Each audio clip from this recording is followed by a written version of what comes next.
Okay, so instantaneous rate of change is really similar to average rate of change, but the idea is, in theory, we would like not just an average that gets us close, right? Like that, once again, this purple line that's curved and this straight line look pretty good until we start zooming in, and then we see it is still an approximation. But the closer we could get those 2 points together, we could get closer and closer to saying, what is the slope right at this exact point, at this moment in time? How fast is the population changing in this model, right? This one was 25e to the 0.08x, or t, it could be anything. The closer we get this, the problem is if we get it too close, right? If we put the 2 points right on top of each other, then our slope is undefined, because think the slope, rise or run, is the difference in the y's and the difference in the x's. Our denominator would be 20 minus 20, so we'd be dividing by 0. So later, we're going to get some more skills to deal with this, and it's a huge part of calculus. But in the short term, what we can do is just kind of notice that the closer we get these points together, this is also why they say approximately in the question, because all we're going to do is just get the best approximation we can, or the best one within reason.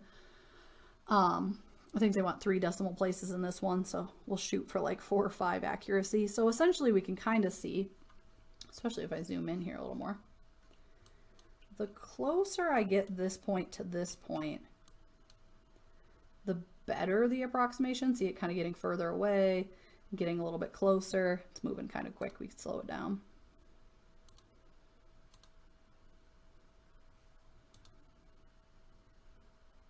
So like as we get in this region, right, like way out here, our line is pretty far off. In fact, especially if you zoom out. But the closer I can get these two together, but not actually right on top of it, right? I don't want exactly 20 because I get an undefined slope.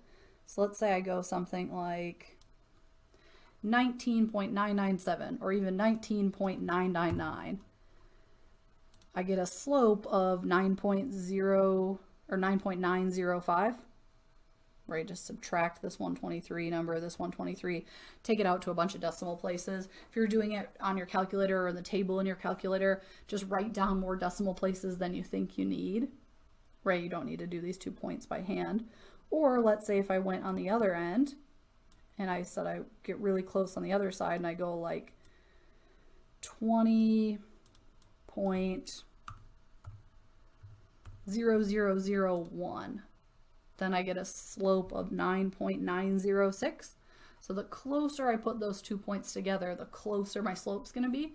So if I want my slope to be within 3 decimal places, it's probably a good idea to make my point accurate to, 4 or 5 or something. You can kind of see, actually, just for fun, if we watch this slope, you can see how making a more accurate estimate changes it.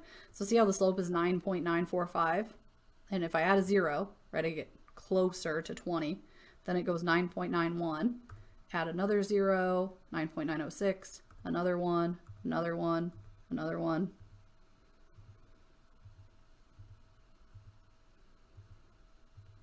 You can see there's kind of a point where like it starts changing the decimal places way out here. So you can kind of watch it get more accurate. If you're doing it like in the table in your calculator, you can kind of see that too. So get it to the point that you think you're within 3 decimal places.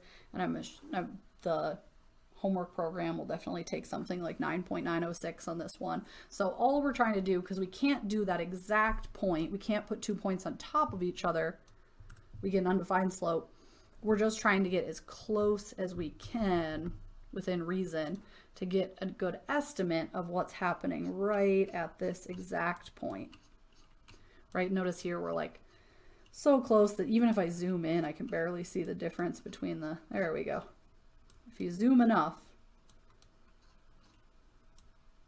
So in this one, all they're having us do is experiment with instantaneous rate of change by giving an approximation, meaning just take 2 points that are really close together. That's almost as good as having the exact point.